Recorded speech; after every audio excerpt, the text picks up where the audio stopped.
Welcome to the last ever edition of Tysky Sour. It's been a good run, but all good things have to come to an end. Aaron Bastani, I'm going to miss you. It's been emotional. Is that all you've got to say? 4 years of Tysky Sour, and that's all you can say. It's been emotional. Come on, Aaron. If it's good enough for Vinnie Jones and Lockstock and Two Smoking Barrels, it's good enough for me. The spoiler, of course, is that we're not going anywhere. But we are having a name change. Tysky Sour is going. Novara Live is arriving next week at 6 p.m. instead of 7 p.m. And this is the important bit of news. It will be nightly. So every weeknight at 6 p.m, Novara Live will be replacing Tysky Sour. We want to know your thoughts. The last ever time you can tweet on the hashtag Tysky Sour, and we're going to check it. From next week, it will be hashtag Novara Live. So get your tweeting in while you can, or of course, put your comments in the box below. Since the start of the war in Ukraine, we've become used to seeing energy companies posting huge profits. With energy prices high, they've enjoyed enormous windfalls for no extra effort. But this week, it got truly ridiculous. Shell has posted their latest earnings, and they are the highest in its 115-year history. In the last quarter of 2022, the company pocketed $10 billion. That brought their total profits for the year to $40 billion, or £32 billion. To put that in context, there are 116 countries whose GDPs are less than that. So the whole economy of a country in a year, 116 of them lower than Shell's profits last year. It's also double the figure Shell made in 2021. Yet, despite that huge profit, Shell paid just $134 million in UK tax last year. That's 0.3% of the total profit. Shell claims that worldwide, so they say we're a global company, this is what matters, their tax bill was $13 billion. Even if we are to take them at that word, that's still a lower tax rate than the rest of us pay when we're earning much less than $40 billion. In response to Shell's profit announcement, Shadow Climate Secretary Ed Miliband said this: as the British people face an energy price hike of 40% in April, the government is letting the fossil fuel companies making bumper profits off the hook with their refusal to implement a proper windfall tax. Labour would stop the energy price cap going up in April because it is only right that the companies making unexpected windfall profits from the proceeds of war pay their fair share. As you can imagine, the Tories have a different view. This is from Rishi Sunak's spokesperson. We think the windfall tax strikes a balance between funding cost of living support while encouraging investment in order to bolster the UK's energy security. We have made it clear that we want to encourage reinvestment of the sector's profits to support the economy, jobs and energy security, and that's why the more investment a firm makes into the UK, the less tax they will pay. Now, the argument there is that lower taxes mean Shell will invest more into energy production. But given we need to wean ourselves off Shell's main product, which is, of course, fossil fuels, it's unclear that's really such a good idea. Of course, defenders of the fossil fuel giants will say they've changed, they're investing in renewables now, it's a different company, they'll be central to the green transition. But a story from the United States this week should quash any such delusions. The Washington Post reports this. In Shell's most recent annual report, the company said it directed 12% of its capital expenditure to renewables and energy solutions in 2021. But according to Global Witness analysis of figures reported by Shell, the company directed just 1.5% of its capital expenditure to developing renewable energy sources such as wind and solar power. The rest of the spending went towards gas. As a result, Global Witness alleges Shell has misled investors about its commitment to transitioning away from fossil fuels and reducing its exposure to climate-related risks. Now, of course, if some of that gas is fracked, the result for our environment will be even more disastrous because of all the methane that is released in that process. Of those little explosions they have underground, methane gets released into the atmosphere, and it's a much more damaging gas than even carbon dioxide. It's so difficult to actually be on top of the facts with this story, Michael. That, I think, is the responsibility of, yes, the media, but also I think the opposition need to be clear about what is happening. So right now, on oil and gas that's coming out of the North Sea, you have to pay about 75% of a 75% rate of tax on your profits on drilling in the North Sea. Obviously, very high rate of tax. And what I've seen repeatedly with regards to this story in the media is, we already taxed the backside off of Shell and BP, 75%. Oh my God. You can't push it up further because, of course, then they would relocate. Shell, of course, used to be located in both the Netherlands and the UK. Today it's just the UK. It's domiciled here. And people say, well, if it wasn't domiciled here, we'd lose loads of revenues. I mean, that's questionable. And it would be an inhospitable place to do business. A lot of that's baloney, Michael, because this is obviously its global operations. $40 billion is, I think, the third highest global profit announced by a UK firm ever after British American Tobacco and Vodafone. It's the highest profits that Shell have recorded in 115 years. They are printing money right now. But most of that, nearly all of it actually, is profits from outside the UK. So this is not North Sea oil and gas for what it's worth. So they're going to be paying very, very, very little tax on this profit. Very little. And so I think that's the first point. Don't conflate the tax that's imposed on oil and gas extracted from the North Sea. I mean, we can have that conversation about keeping it in the ground anyway, but it's a separate one. And what we're seeing here, last year Shell in October was saying they expected to pay no tax under the new levy that had been announced. No tax. And so a lot of the arguments that you hear from the right against Labour's proposal, against the idea of imposing a new windfall tax, are actually not grounded in fact. Talking about tax that applies to North Sea oil operations is not relevant here. 40 billion, a huge sum of money. And you know what?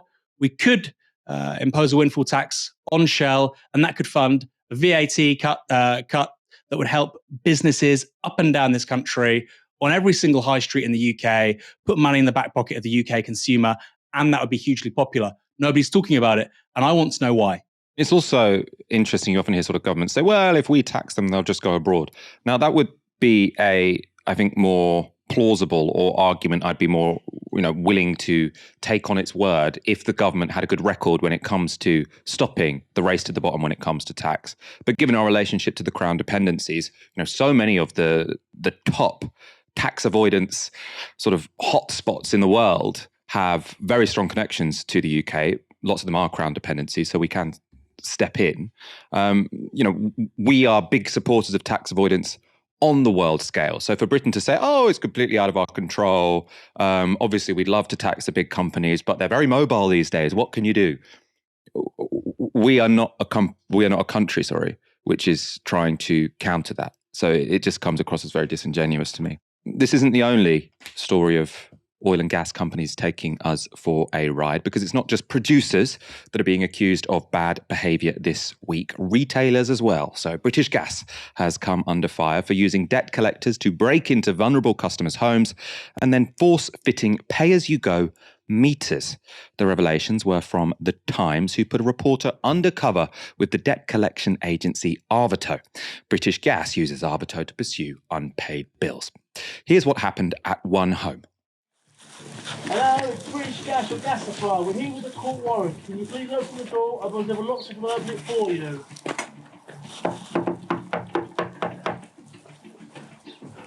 It's the exciting bit. I love this bit. On some of the coldest days in recent weeks, I was in teams of either 4 or 5 men, breaking into families' homes and force-fitting pay-as-you-go meters for British Gas. The debt collection teams are deployed after courts sign off warrants on behalf of the energy firms. The companies are meant to screen for vulnerabilities. However, we broke into this home, even though a neighbour had told us there was a single dad and 3 children living inside. We are not publishing footage from inside this home to protect the privacy of the family. The family was out, but on the living room floor there were toys for young children, Peppa Pig figurines, a small pink bicycle, and a mini guitar. In the kitchen, there was a child's Ventolin asthma inhaler and eczema cream. The debt collector leading the team did not seem fazed by the signs that children were living in the home. For the benefit of call recording, no inside property, dog has been contained by dog handler, no risks, no vulnerabilities on site, ending call recording now. The British Gas engineer explained how he thought the family would probably get cut off from their heating. He said the account was in the generic name of occupier, so they might not automatically be sent a top-up card. You won't get sent a card So he's going to go off supply. Oh, what? Yeah, I don't think it was send him a card. Oh, donkey. So it'll be £10 emergency, and then that's it, and then he'll go off supply. The debt collectors sat on the family's sofa and one messed around with the children's toys. After almost 2 hours, the job was done. The debt collector leading the team disappeared for a while, and the team waited for him outside. What were you doing? Toilet. Oh, right. The same agent offered me tips on judging a customer's vulnerability. But if they're just saying, "Oh, I'm a single mum and I got 3 kids," and that's not vulnerability. Right. It is a vulnerability, but I'm a bit old school and a bit hard nosed. Wow. This is really serious for the people involved, right? I know, people watching that think, God, these people, these attitudes, they seem so backward. But the material impact here is you're going to have single mums with young children, young children with asthma, etc., who are living in houses without any heating. It's appalling.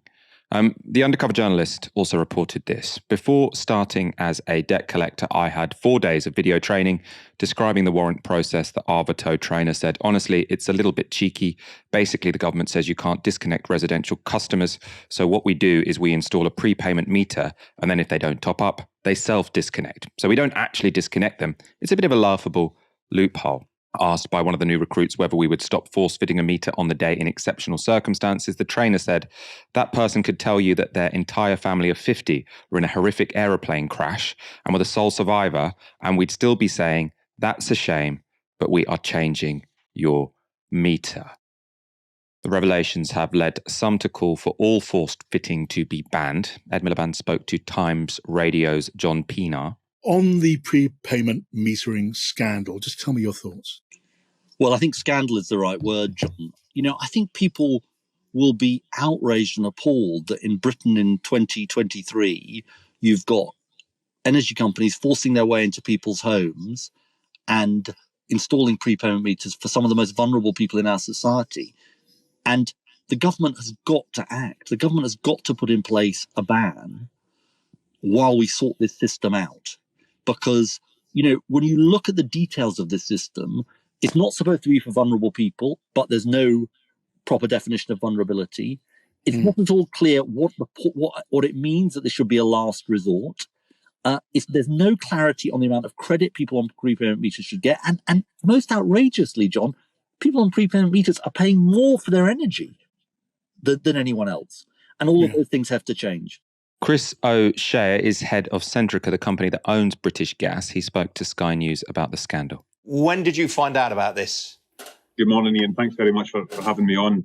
I was made aware on Monday about the Times investigation and took immediate action when I heard some of the allegations. We haven't yet had the full details from the Times. We've asked them for all of the information we've got so that we can have a proper investigation. The first thing we did was to suspend Arvato, the contractor, who I think's let us down hugely. The second thing was to launch an independent investigation led by our General Counsel. And then yesterday morning, when we saw some of the information from the Times, what we did was we announced that we were going to suspend all prepayment meter installations under warrant until at least the end of this winter. I just want to make sure that we can establish exactly what's going on. We've clearly got it wrong here, and we're going to fix that. We don't get everything right. We get more right than wrong, but when we get it wrong, we fix it. So I just want to establish the facts. Every single one of our customers deserves to be treated with respect. But how did you feel when you first saw this footage?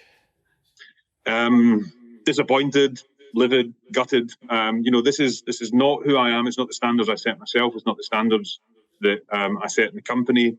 It's not who we are. It's not how we do business. There's no excuse. It's deeply, deeply disappointing. Quite distressing, actually. It's not who we are, it's not how we do business, but the facts beg to differ. Last month, Energy Secretary Grant Shapps wrote to the energy suppliers instructing them to stop force-fitting meters, but British Gas continued anyway, only putting an end to the practice once the Times exposed them. I think the CEO of Centrica should resign. I think it's absolutely abhorrent. If he was unaware of this and he is the top dog in that organisation, I think that speaks volumes of him. It's not who I am. Well, who you are is somebody who's clearly not on top of the facts with regards to how your company operates and the implications it has for the most vulnerable people in society. You need to own that. And no inquiry, which is good, nor freezing your relationship with Arvato, which is good, is going to change that. I think it's absolutely extraordinary. You have court orders I find this actually remarkable, Michael, that it's legal. This, to me, if you'd said to me, people are breaking into homes and installing prepayment meters, I thought it's breaking and entering, surely. It's a criminal offence. Surely. They're not being invited into the house. That's often how it works with bailiffs, right? Or invited into the property or permitted to enter. Surely this is criminal activity. So he knows that they use third parties with court orders to force these prepayment meters in. He knows that. That is the modus operandi here. It's happening in many places right across the country. And again, I think it really does speak to the extent that we have a problem in this country with boardroom bullshitters, whether it's the Royal Mail, the train companies, Centrica. The fact that Centrica use an outsourced company to collect on a debt. And then we have this bizarre, and it's so key to neoliberalism, Michael. Nobody's responsible for anybody. Nobody's accountable. Nobody's accountable anymore in politics or public life or business, because everything is outsourced to somebody who's outsourced it, somebody who's outsourced it, somebody who's outsourced it. And the person who executed it right at the bottom of the chain, well, they were freelance. They were 0 hours. They weren't actually contracted. They were temporarily with us. They've been let go now. No scrutiny or accountability. It's absolutely appalling and a very dishonorable way to build a society fundamentally. And that is how we've built society over the last 40 years. I was just looking up the bailiffs thing. Are they allowed to force and enter? The government bailiffs are allowed to force their way into your home to collect unpaid criminal fines, income tax, or stamp duty, but only as a last resort. So I suppose that doesn't mention the electricity thing there. I know the mainstream argument on this has been that the energy companies are bound to use these prepayment meters as only as a last resort, and they're also supposed to take into account the vulnerability of people. So I was listening to the radio this morning, and one of the representatives, it might have even been Ofgem, actually, I can't remember if it was Ofgem or one of the companies, the regulators, he was saying, well, they do need some of these powers because there are people who don't pay their bills, even though they're not vulnerable and they have got money. So he's saying they're paying their Netflix, they're paying their all these other bills, but they're not paying gas and electricity because they think they can get away with it. So that's the argument they're putting forward. If we don't have this enforcement mechanism, it's just going to become a free lunch. I wonder how much that chap earns a year, Michael, and what his credit rating is. Everybody knows if you don't pay your bills, you get a poor credit rating, you can't access credit. And the people who depend on access to credit the most, the people right at the bottom of the economic food chain in this country. I've been there, you've been there, I'm sure most of our audience have been there because we live in the real world, unlike this gentleman on Radio 4. So the idea that there are no disincentives and that, then nobody would ever pay for any bills. No, because very quickly that's a self-defeating logic. We all know that because we're normal, regular people, unlike the rodents that inhabit the upper echelons of the FTSE 250. I mean, also, Netflix is a lot cheaper than gas and electricity. So someone still having a Netflix account is not evidence that they can pay for gas and electric, especially not at the moment. Just last week, Jeremy Hunt gave a speech where he said this: declinism about Britain is just wrong. It's always been wrong in the past, and it's wrong today. Some of the gloom is based on statistics that don't reflect the whole picture. That was the Chancellor of the Exchequer begging people to be more positive about the UK economy. Economists, though, haven't been heeding his call. This was Stephanie Flanders, head of Bloomberg Economics, speaking to CNN this week. The nature of poverty has changed. So you talked about the late 70s, early 80s. The predictor of whether you were going to be poor in this country then was if you were old or if you were unemployed. Now, a majority of poor households do contain at least one worker because of the way that wages at the lower end, it's also been the case in the US, have fallen down relative to others. And I think it's striking, we say we're a rich country, we're a G7 country, but the poorest fifth of the population are now much poorer here than most of the poorest countries in Central and Eastern Europe. So there is a big chunk of the population for whom that is not the case, that they do not live in a rich country. They actually would be better off, even as a poor household, they would be better off in quite poor countries in the European Union. So that's a growing issue which predates Brexit. So Stephanie Flanders, very much a mainstream economist, made a really important point there. We've long known that Britain is more unequal than most of our peers in Europe, but the justification has normally been, that we need inequality to drive growth, and that growth will mean poor people are better off in the long run. So you might be poorer compared to the rich, but a rising tide will lift all boats. That's the argument we've been fed for about 4 decades. Now, that was always bullshit. Germany and the Scandinavian countries have always had lower inequality and higher growth than Britain. That's always been the case. But now, as Stephanie Flanders was explaining, that also applies to the ex-communist countries of Eastern Europe. So countries we thought were much poorer than ourselves. It's better to be poor there than here. So she didn't specify exactly what countries she was talking to. There was an FT article recently saying Slovenia is much better to be poor in Slovenia than poor in Britain, a country that we've traditionally thought of as much poorer than ourselves. I think, to be fair, it is one of the richer countries of Eastern Europe. I think Czech Republic is in a similar situation.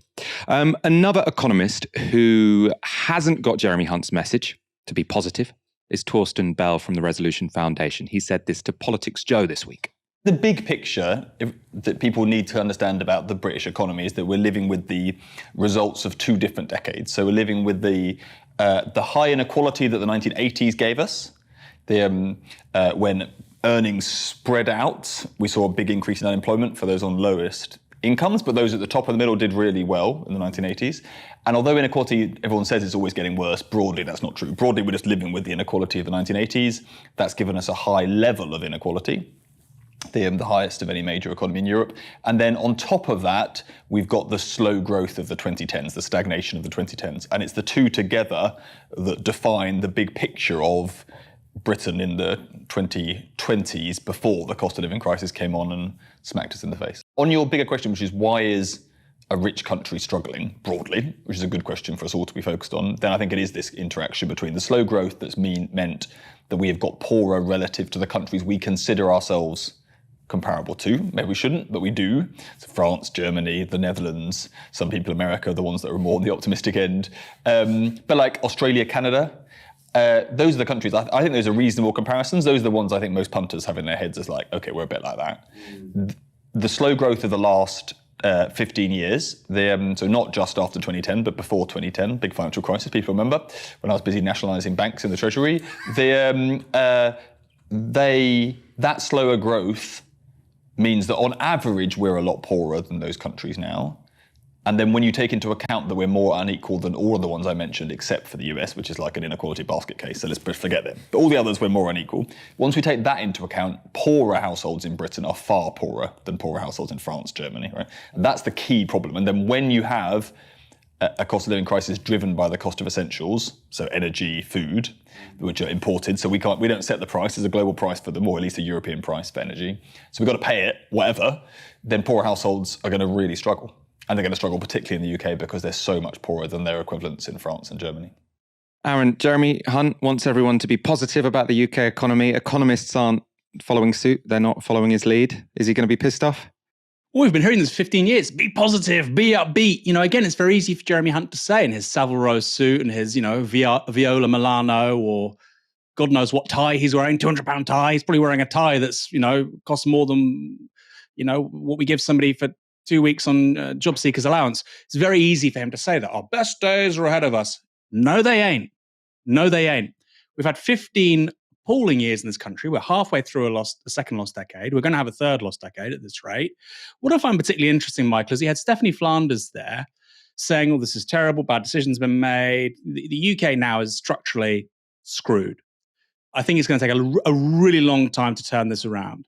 A really long time. And I don't want to say that because, of course, it lets a future Labour government or a left-wing government off the hook because they can say, well, we can't deliver everything because we have to be realistic. But it's also true. The decisions that were made, I think, between 2008 and 2015, particularly after 2010 by the coalition government, were history-making. They were epochal. They will have implications to this country for decades. And ironically, Stephanie Flanders was a BBC journalist at the time. She was one of a coterie of journalists at the BBC. I think cheerleading austerity. Maybe my memory is failing me, but I do distinctly recall her leaving the BBC to work at JP Morgan in 2013. Probably says something about her, her political commitments to journalism or making lots of money. Often the two don't go together. So it is interesting that now somebody like Stephanie Flanders can look back and go, oh, austerity, that was a bad idea. You weren't saying that in 2010 when actually it kind of mattered what you had to think on the subject. Torsten Bell has been far more consistent, coherent on the subject. As he advised at Ed Miliband prior to 2015, I believe, as economics advisor. And yes, it's very easy to say as an economist, the government are getting it wrong. What I find really interesting, Michael, is a former journalist who was cheerleading austerity now saying, actually, that was a really bad look. I wonder who's responsible. Well, in part, you, Stephanie. Yeah, it still doesn't seem like people, because there is this broad recognition now that Britain is is poor. We're doing badly. We've got poorer, or we've stagnated while other people have overtaken us, and it's especially bad. I mean, I do think that Torsten Bell, he's been doing sort of the media round recently, and it is very coherent what he's saying.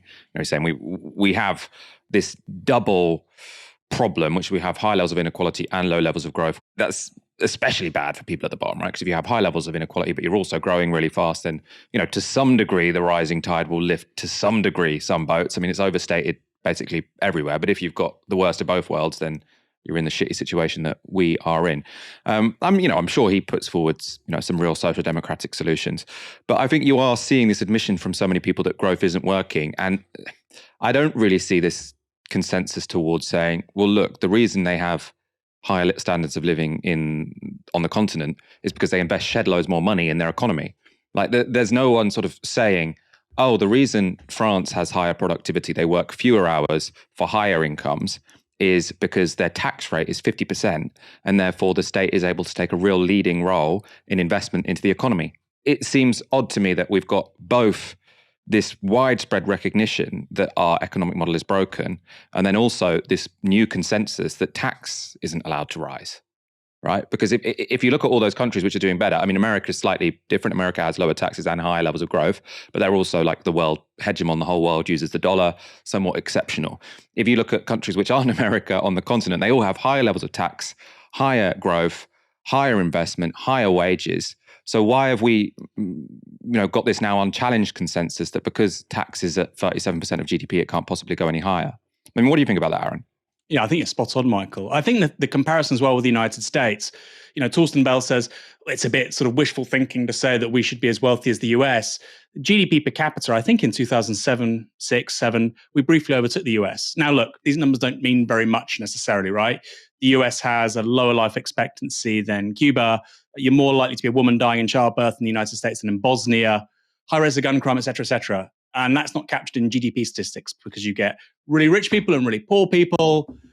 But it does tell you something. And clearly in the last 15 years, the US has really flown away from the UK, as have the other countries you mentioned, Canada, Australia, Netherlands, France, not France really, Netherlands, a few of the Nordics, really, really flown away. Like, $10,000, $15,000 wealthier than we are when they were broadly the same as us 15 years ago.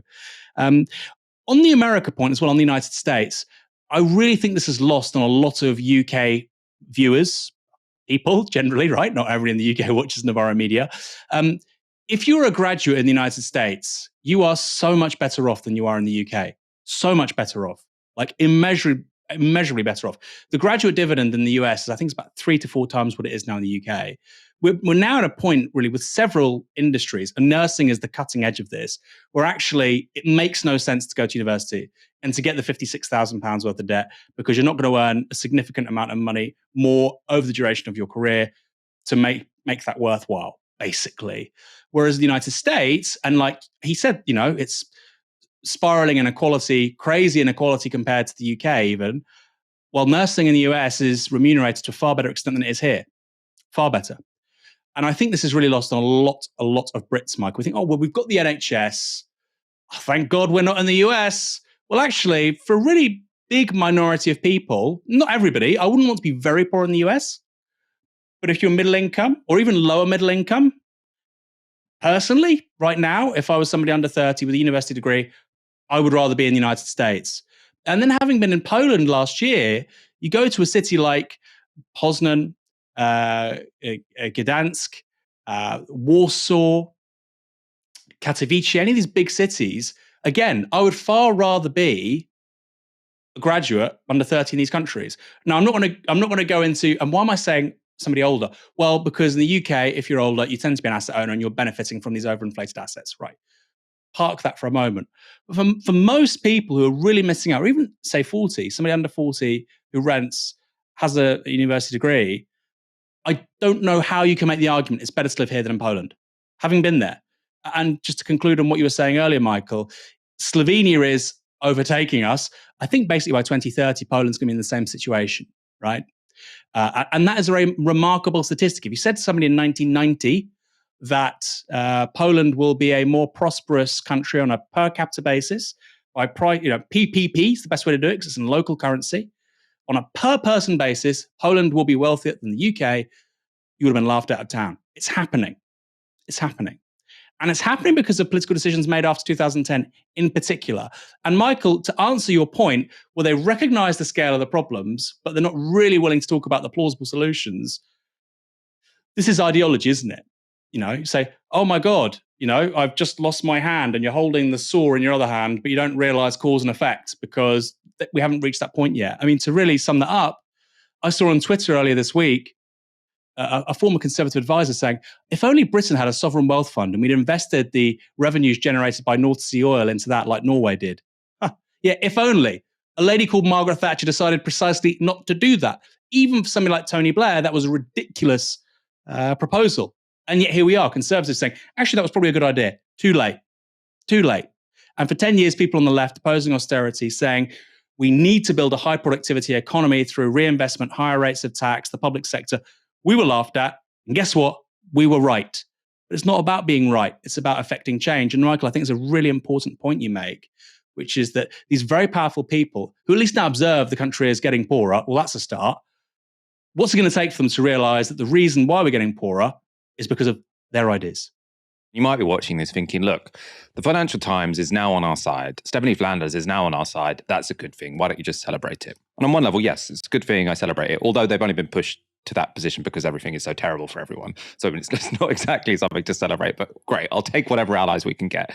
But the reason the self-criticism matters is because potentially the reasons they made those mistakes in the 2010s is will lead them to make similar mistakes in the 2020s, right? And I do think tax is the big issue there. So people now seem to have recognized, oh, austerity was a bad idea.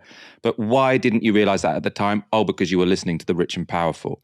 Well, now when there is this sort of broad consensus that even a Labour government wouldn't be able to increase taxes at all, is the reason that is a broad consensus that no one is willing to challenge because it's true, everyone's learned and everyone's now brilliant at economics? Or is it because they're still listening to the rich and powerful? And the rich and powerful aren't particularly interested in austerity anymore because they recognize it was a failure. All they want is, they're happy for the state to be active so long as their taxes don't get increased. If you got austerity wrong, ask why you got austerity wrong. And now look at yourself and think, are we getting taxes wrong this time around, right? Because we need the next Labour government to massively increase taxes, especially on the rich. But I wouldn't mind it being broad-based either. In France and in Scandinavia, taxes for everyone are a bit higher, but it's worth it because you get a much richer public sphere and your wages are higher anyway because of high levels of investment. So I'm not someone who thinks tax all has to be on the top 5%, but obviously it should be disproportionately on the top 5%. We all should be paying more, but you can't say that in public life, just as you couldn't say in the 2010s that the public debt doesn't really matter, or at least getting it down isn't the number one priority. And I feel like it's this sort of people holding this sort of these two kind of positions which are in tension. We were totally wrong in the 2010s, but we're not going to ask why. And the dogmas we have in the 2020s, we're not going to question them either. We're going to get to the 2030s, then all these people are going to say, oh yeah, maybe we should have increased tax in the 2020s. Rishi Sunak has been Prime Minister for just over 100 days. In that time, he's had to sack a tax-avoiding former Chancellor, and his Deputy Prime Minister has been mired in apparently endless claims of bullying. Also, the economy has gone to shit. But how is he faring in the polls? Not very well. Now, given that introduction, you might not be surprised, but these are really bad for the guy. So net approval of prime ministers on or near 100 days into the job. So Tony Blair was plus 50, which was massive. Gordon Brown plus 26, David Cameron plus 27, Theresa May plus 19, Boris Johnson minus 3, Rishi Sunak minus 18. So people really do not like Rishi Sunak 100 days into the job. I have seen some Tories make the argument, which is, well, look, you're saying how his first 100 days gone. It's important to say, Michael, where's Liz Truss on that list? Well, she's not on the list because she didn't last 100 days. And by that measure, they say, well, look, he's doing quite well because he did enter power, which is, we have to be fair here, he did enter power in an extraordinary moment. The markets have calmed a bit. We're not seeing, manic, frenzied betting against the pound with regards to the dollar. Yes, interest rates have gone up, but that's because of the Bank of England. I think realistically, interest rates won't stay as high as they are now through to the next general election. Of course, things can change, but realistically, inflation is now beginning to fall. They'll probably be reducing interest rates at some point this year even, let alone 2024. So I suppose there's lots of levels to this. First of all, it doesn't tell us very much. the first 100 days. What I found probably more interesting, Michael, but I think it's important to look at this alongside the poor poll ratings for Sunak, were the commitments that he made, I think, on Thursday, which was, I have these 5 promises I'm making to the British people. And for people watching, I think the instinctive response is, well, hold on. Normally, when you come into the job, you make the promises and you say, judge me on the first 100 days. He's been there 100 days and he's now making the promises, right? So cut inflation, stop people coming over the English Channel, things like this, cut GP, weights and so on and so forth. What's interesting is the same day that he made those promises, you have the Bank of England increasing interest rates. I think a day earlier, you had the IMF, and it's just a projection, but it is still a projection, projecting that Russia's economy would grow more than the UK's in 2023. This is a country facing arguably the most stringent set of economic sanctions in the history of humanity. It's certainly up there. And they're growing more than us, right? That's quite significant. So I think there's so much going on here, Michael. It's difficult to get a firm read on it. And I think, to conclude, Sunak's job was to come in, and I think by the end of this year, just be on 30, low 30s, right? Which is still a 1997 style majority for Labour. And I think, and this is probably accurate, the Tories believe that in the final month, 6 weeks of campaigning, they'll close that gap. I'm sure they will, right? They have the best people in the world at this. Linton Crosby and his little minions, they throw money at this. They will be far better than Labour when it comes to paid social advertising. They'll be far better than Labour when it comes to using, latest data analytic tools and so on and so forth. And of course, Labour won't have the get out the vote advantage, some might call it, of 2017, certainly. So it's going to be an interesting one. I think right now, if you had to be a betting person, you'd say it would be a significant Labour majority of 30 plus. Where I think Sunak is falling short is that he's not even getting to that 30, low 30s, which should be the benchmark for the Tories in 2023. You still see many, many polls. I think I saw a poll maybe yesterday with the Tories on low 20s, right? They're still on trust level polling. And surely it makes you wonder, that must be posing questions to Conservatives. They must be scratching their heads thinking, look, we didn't expect to be ahead of Labour. We had an awful autumn in 2022. The objective economic conditions are very bad. But Sunak is slick. He did deliver the furlough scheme. He looks authoritative. He's not being accused of criminality like half the rest of the party. And yet he's broadly polling with the party the same as Truss. I think that's a really, really surprising statistic. I don't think many people expected that. I think they expected Labour leads of 10, 15, but not 25 points. 5 pledges: they are halving inflation, having the economy growing, debt falling, waiting lists falling, and small boats being stopped. That was announced on the 4th of January, so it's been around for a while, but they are fairly forgettable. I want to show you one more poll. This one's potentially more surprising than the last one we showed you. It's asking people what party they associate with these statements. So standing with British workers, Labour on 50%, Tories on 13%, spending for the NHS, Labour miles ahead, as you'd imagine. The more surprising one, lower taxes. So 40% of people associate Labour with lower taxes, compared to 17% of people who associate the Tories with lower taxes. When it comes to higher spending, they're basically neck and neck. We can go to some more and see the only ones which the Tories are winning on, or more strongly associated with, is immigration. So tough on immigration, Labour on 14%, the Tories on 36%, which I presume is why they like to talk about the small boats whenever they can, even though they've been in power for 13 years. Aaron, does anything stand out to you there? Labour being the party of low taxes. Labour haven't said they will tax people less than the Tories, but I suppose they haven't said anything about taxes, really. What do you make of that? It's both obviously stupid, but it's also reasonable in so much as people are paying more in the average person, not you're ultra rich. People are paying more in taxes now than they felt they were before 2010.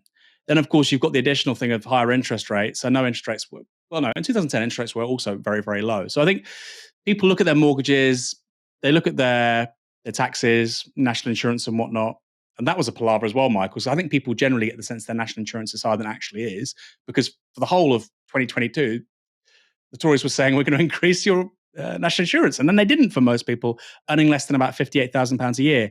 So I understand why somebody would say it, but I think it's quite clear to me that Labour aren't going to reduce taxes for most people. I mean, A, they've not really said they're going to do that. B, I mean, they can't. The problems that we're facing now, chronically low investment, aging population, need to transition with regards to climate change, declining, high streets, public services falling apart. Clearly, we're going to fund them.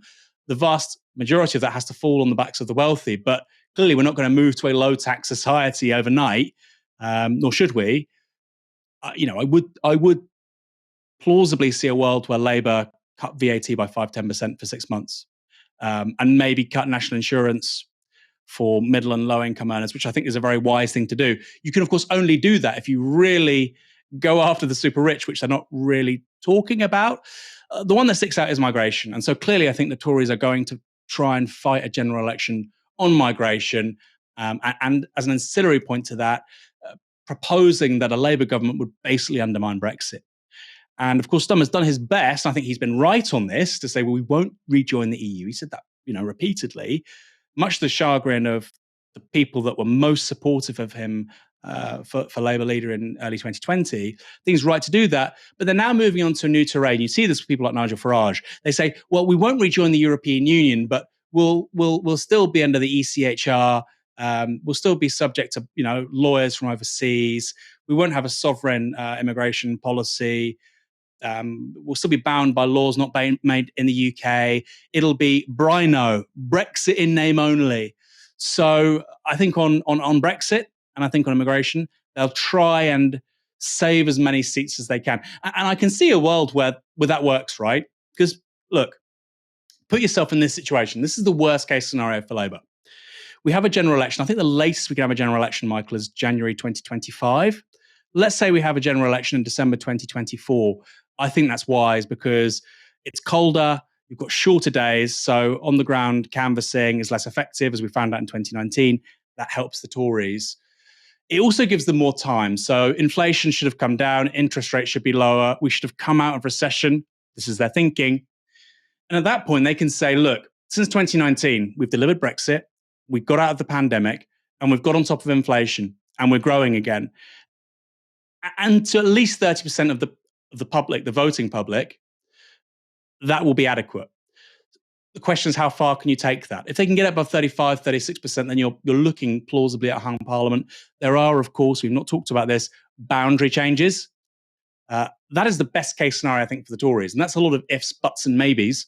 But you can see how that plays out. But right now, they're facing Armageddon. Rishi Sunak celebrated his first 100 days in office with an interview with Piers Morgan. This is what happened. You don't drink. You just hate the taste of alcohol, right? Yes. You've never smoked? No. Never taken drugs? Mm-mm. You're stinking rich?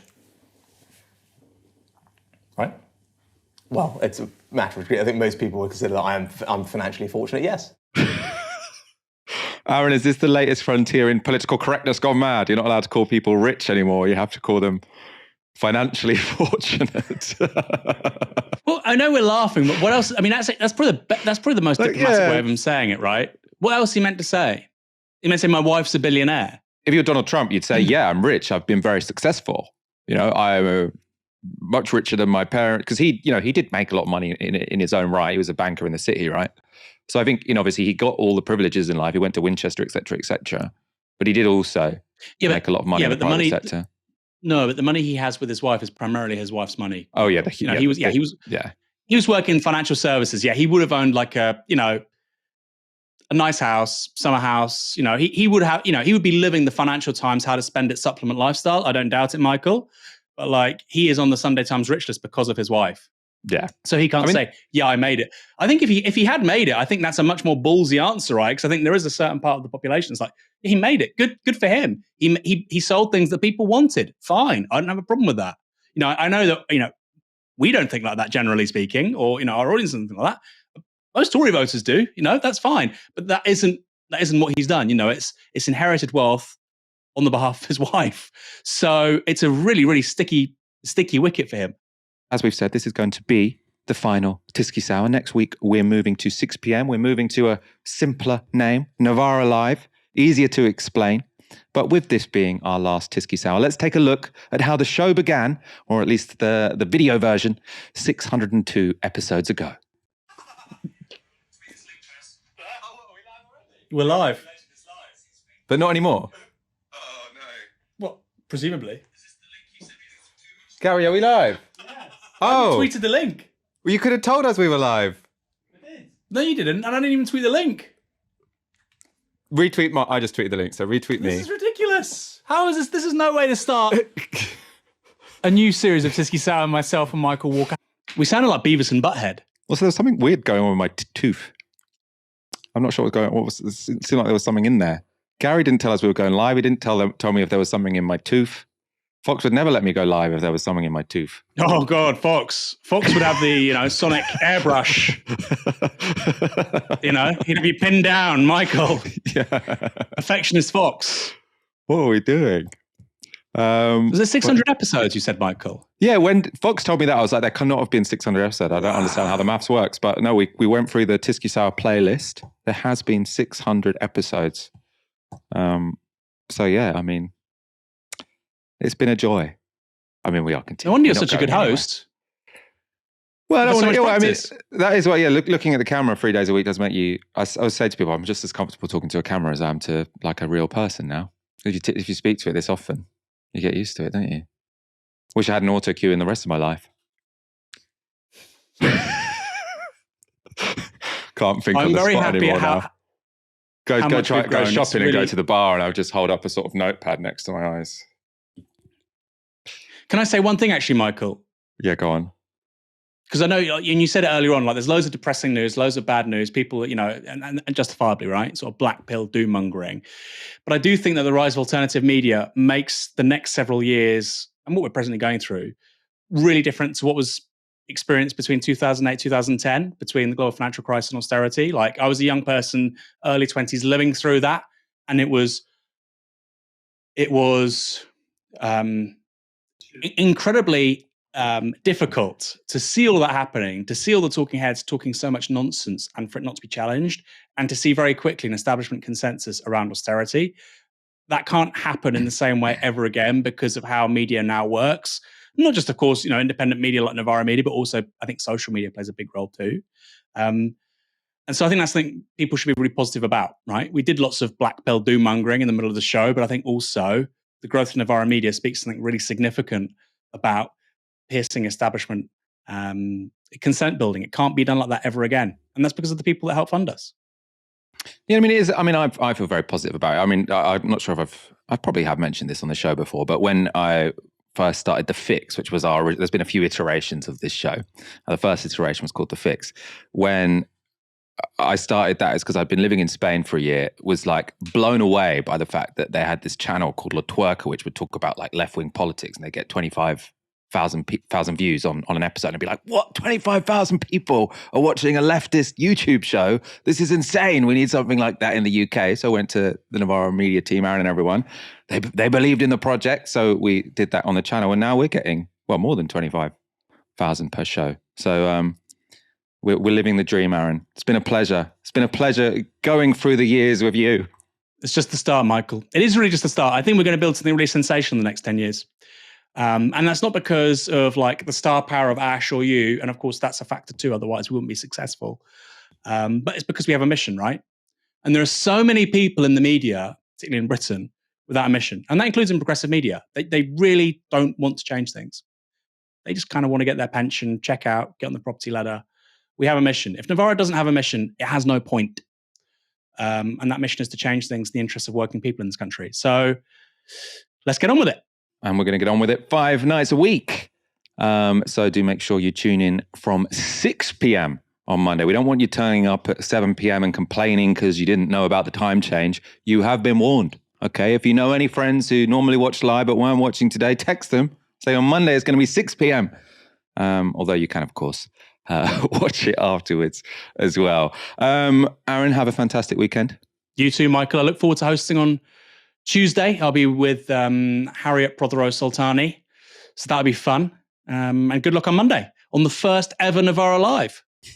The first ever Novara Live. For the last time ever, you've been watching Tysky Sour on Novara Media. Good night.